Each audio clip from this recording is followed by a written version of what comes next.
Oh, daddy sorry. Fuck is good, Uncle Fuckers. What's up with y'all niggas? It's K-Felon. K-Felon Beats. Small World Publishing LLP, About That Life Records. Let me get myself situated, hold on. Move. Move.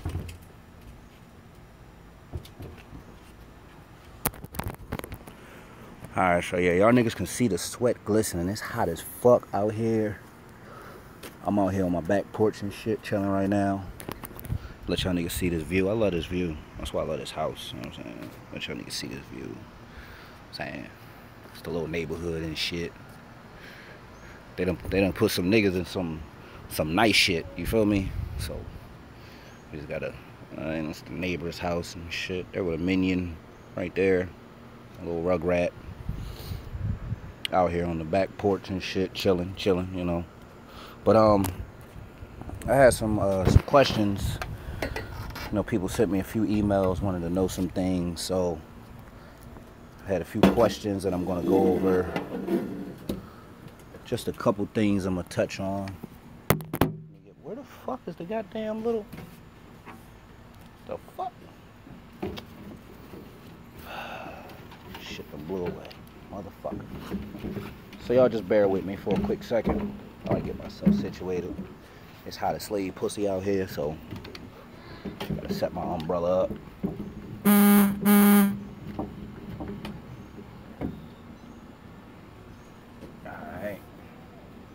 Alright, so as you can see from the title of the video, you know, we're gonna talk about trademarking and publishing.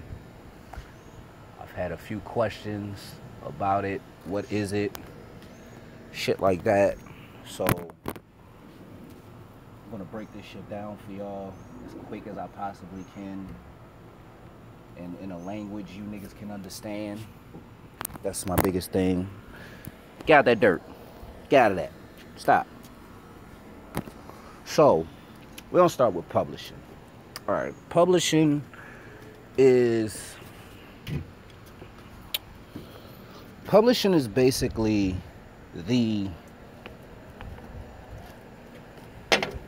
there's three major cash cows in the music industry. Stop. Get out of that. There's three major cash cows in the music industry. You got publishing, you got copyrights, and then it's mechanicals. All right, so in order to own, so you hear niggas talk, you know, own your masters. Got that dirt. You hear niggas talk about owning their masters and shit like that. Well, when you own your masters, what happens is that publishing, all right, so break it down like this. When you put out a song, all right, we're gonna go with a song. When you put out a song, there's different streams of income that could be made off of that song. All right, so the parties involved all have to agree to percentages. All right, so with publishing, the beauty about publishing is this.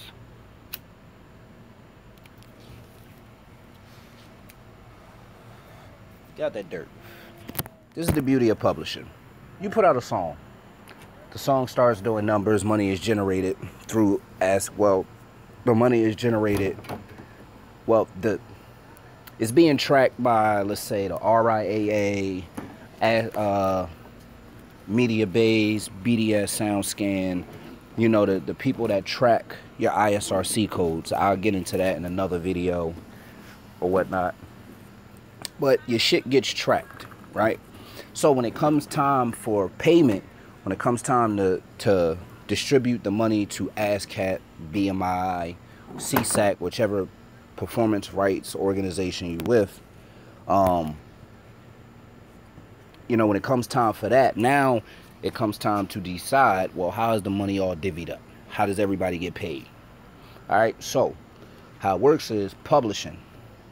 The publisher of the song gets an automatic 50% of all monies that is collected. What I mean, for that song. They get 50% for publishing it, for putting it out. They call it, what's the word? Exploiting it. You know what I'm saying? Exploitation is basically just putting it out there to the public, right? Get out of there. Move. Move. So, after the publishing is done, so let's say you make $1,000. All right, we'll just go with a roundabout figure, right?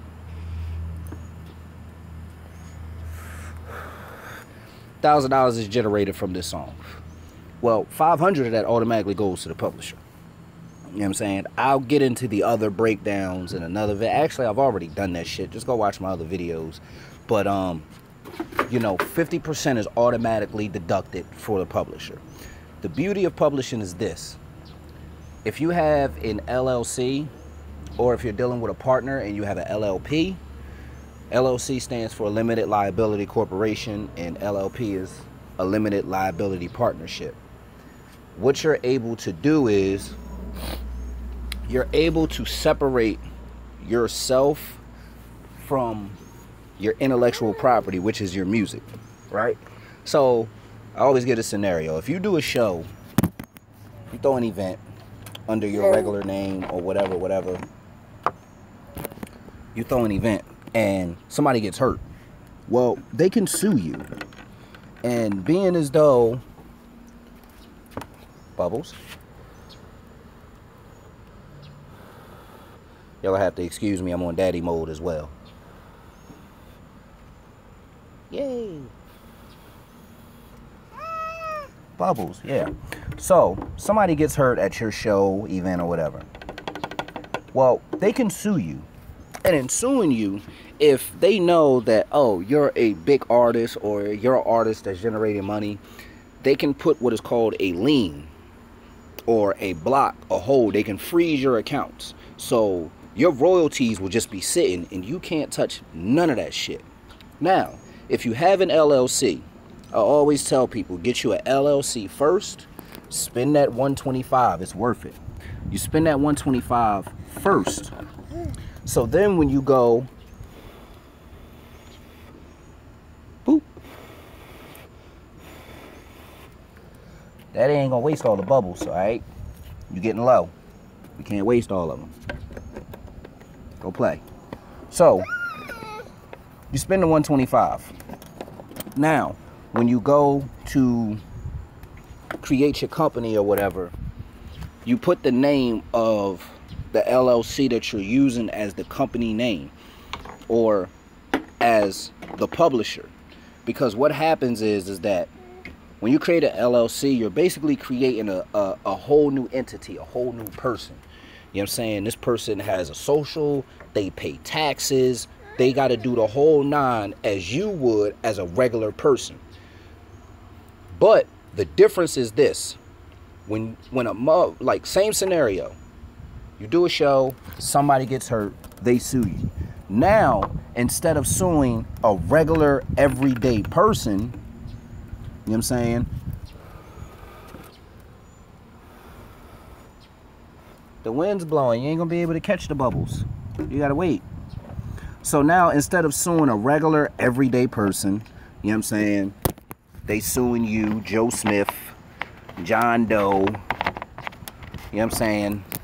Luke Hatmaker and all that shit. That's a real name, Luke Hatmaker. I seen that shit on the movie, and me and my baby mom, we fucking laughed our ass off at that shit. I was high as fuck when I seen it, and I was like, Luke Hatmaker.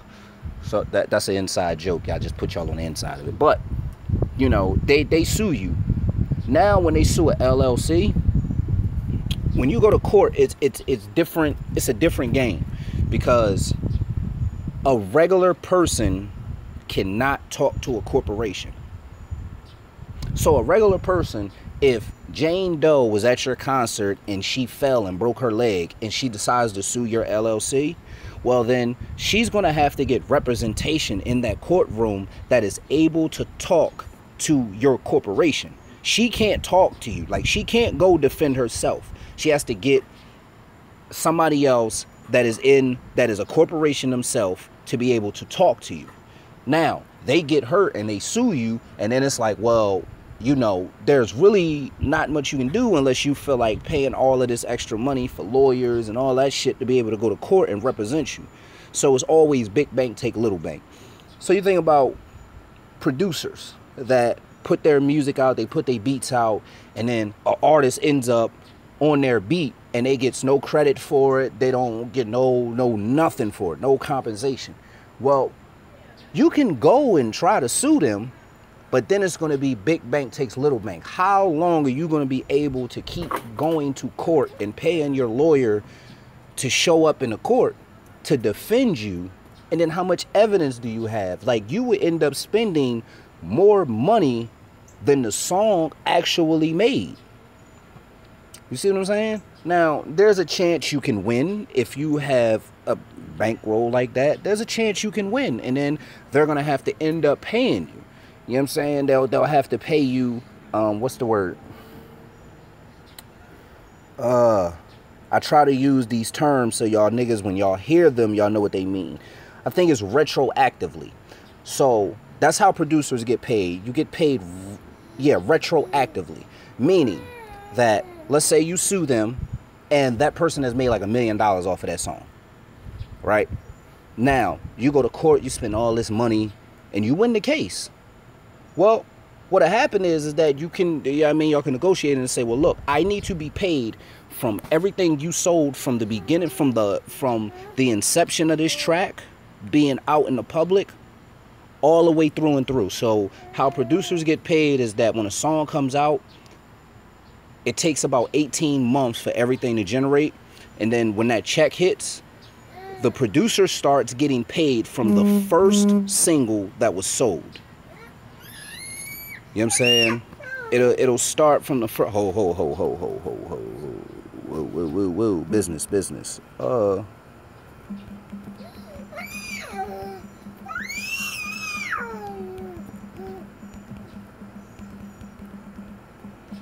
Yeah, I got a little business going on here, so let me pause real quick. But you know, you get paid from the first record sold all the way for the life of the track.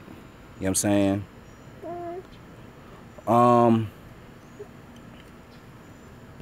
Put the cool boy Slim. Email me, fam. I'm gonna keep it all the way 100 with you. I got my daughter right now. I'm in the middle of cooking. I'm gonna totally forget. Email me, kfelon86@gmail. You know what I'm saying?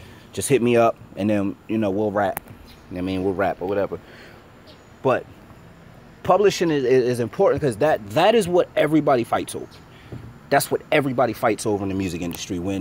If y'all follow, I'm a huge Rough Riders fan. So I've been following a lot since Money, Power, and Respect. If you want to know why the fuck they was arguing and ready to kill Diddy, it was over publishing. You know what I'm saying? It was because they were like 18, 19 when they got signed, and Diddy knew that they didn't know the game. So they were pissed. They, you know, I seen interviews where they like, all right, let me send this address. Get down, butt scratcher. Get down before you fall. You can't get up there on the table. No, get down. So, where the fuck was I at? See, kids, man, they throw off your tray. Get down, Muffin. You can't get up there. No, move. So, with yeah, so that's why, if y'all heard the interview, I think it was Hot 97, where Jadakiss and Styles, they was on the radio and they snapping on Diddy like, yo, you fucking robbed us. Like, you knew we didn't know anything, and, you know what I mean, you took advantage of us type shit. You know what I mean? They've been going at it for years, for fucking years over that shit. So publishing is very big. I'm telling you.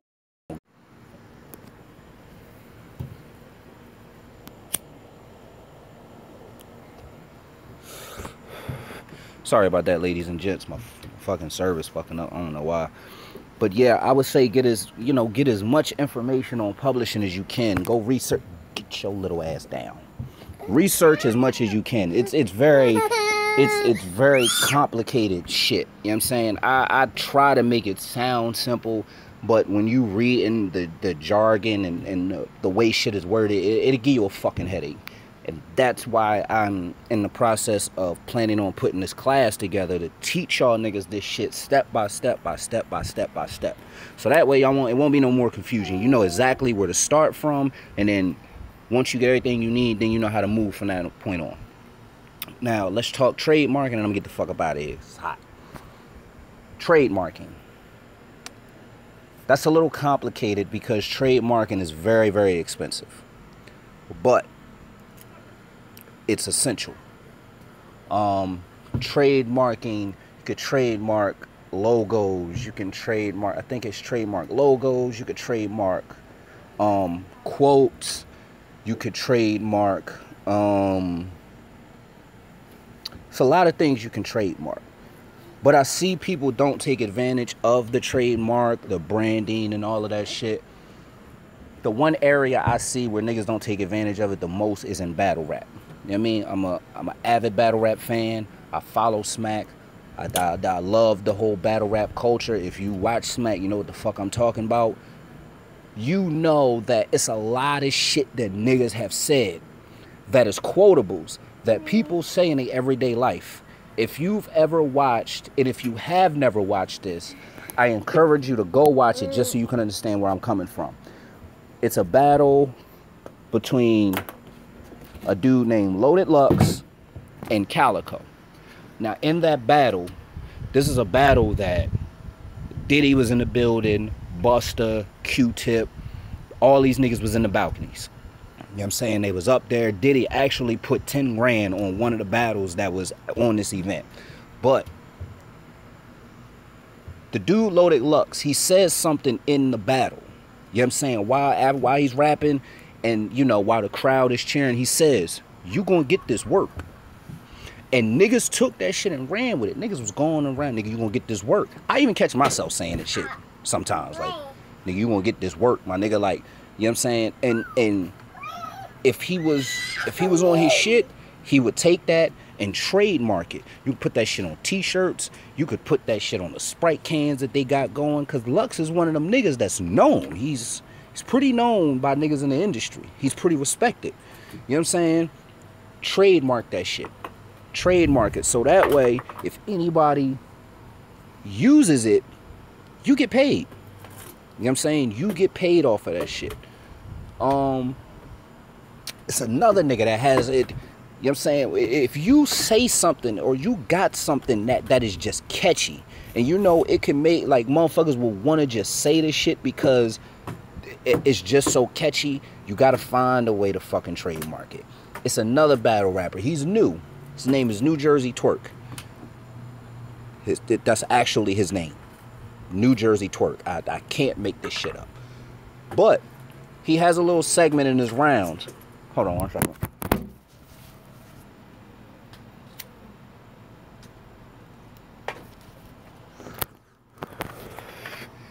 He has a little segment where he's getting ready to set up for like a major punch, and then he says this. He says, I'm strapped in. I'll clap you in a coma.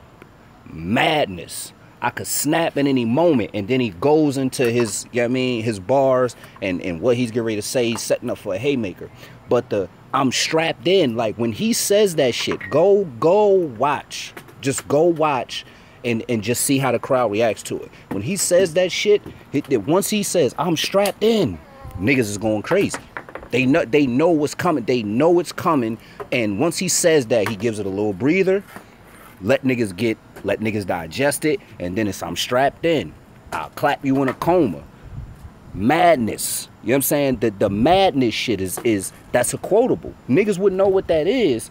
They watch battle rap. The I'm strapped in. I be doing that shit with my daughter. Like, that's how I know. Like, when I put my daughter in the car seat, I'm like, you strapped in.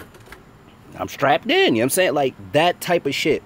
So trademarking, you want to trade. If you catch yourself saying something that's extra catchy, or if you do designs, this goes for graphic designers and, you know, people that do their own graphics and shit like that. Trademark your shit. If you got a logo, trademark it. The NBA logo is trademarked. You can't use that shit. You know what I'm saying? You can't use the Jerry West logo. You know You know what I'm saying? The color schemes. Because when you trademark, it's very tedious. You have to get shit down to the very, very final fucking detail. It's very expensive. Now, you could pay for the trademark within your state. Oh, shit. These fucking bugs and shit out here, boy. In the South, they got some different type of insects out this motherfucker. I don't. I'm a up north city nigga. I ain't used to these. Fucking flies look like goddamn rats out this bitch, huh? Rats with wings and shit. But you can pay for your trademark in your state, and you will be protected in your state, but somebody in another state, city, whatever, they can use it. Now, to pay for it for the nation, the whole United States, it's going to run you a few dollars. Telling about, I think I looked it up, it's I think between $350 and $500. Get out of there. So it's going to run you a few dollars, but it's worth it. If you get a logo, you get a fire ass logo, you know what I'm saying? Trademark it. If you get a crazy ass quotable, trademark it. You know what I'm saying? It's all about ownership. We talking about ownership. Jay-Z just dropped 444 and he's like, yo, why is y'all niggas still signing deals? Do the shit yourself. It's everything is set up for you to do this shit your fucking self. Ownership, self-ownership. Own every fucking thing. Don't let niggas get a piece of nothing. You know what I'm saying? Unless you're willing to give them a piece. You don't want motherfuckers to take what you work hard for and then offer you just a slice. You don't wanna go and bake an entire motherfucking cake and you take it to a motherfucker and then this nigga is like, well, here, cut a slice. Boom, he takes the whole cake and give you the slice. Like, nigga, this is my recipe. I spent hours upon hours whipping this shit up and baking it and all of that, and all I'm getting is a slice. That's because you don't own the shit. Because once you go to them, you looking for validation from them. You don't need that. You don't need that. Everything is set up for you to be able to do the shit on your fucking own. Only thing I do is research. I am no smarter than none of you niggas. No smarter. I have fucking memory lapses. I smoke so much weed, bro. I will forget something a nigga said 10 seconds later. I'm not that much smarter. I'm just willing to sacrifice time to sit down and read these books and get fucking migraines and headaches from reading this shit just to understand it and to break it down and bring it to you niggas like I'm doing now. You know what I'm saying? I am no smarter than you.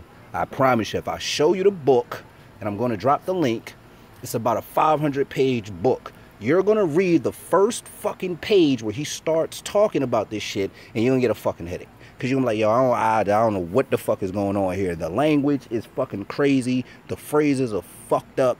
It's too much. But it's essential to learn this shit. And I'm here to help you motherfuckers out with that. Now, I am sweating like a runaway slave because it's hot as slave pussy out here. So, I'm going to get the fuck up out of here. Producers, contract bundles are still available. Go ahead and click the link in the description and get you a copy of that. Artists and producers, I have music marketing methodologies where I go into different methods of different scenarios of what marketing and promoting your music is. Stand up. My daughter's tripping. You know what I'm saying? It's only 10 bucks. It's a half a gram allowed, a 0.5 allowed. Go ahead and get you a copy of that. It's an audio, so you don't have to read nothing. You can put that shit in your phone, put your headphones in, and just go. You know what I'm saying? That's the best idea I would say do with that. To just listen to this shit over and over and over again. And to get to the point, some of you niggas will start talking like me. Trust and believe me. I've done it. I've listened to audios and I catch myself saying some of the shit that they say the same way they say it. It works. You know what I'm saying? That's what you need. That's what you want. Repetition is the mother of skill. All right. So, consultations are still available. You know what I'm saying? Hit me up, kfella86@gmail.com to book you a consultation. And with that said, I'm at 25 minutes. I'm going to get the fuck up out of here and I'm going in the house in this AC, central air. You know what I'm saying?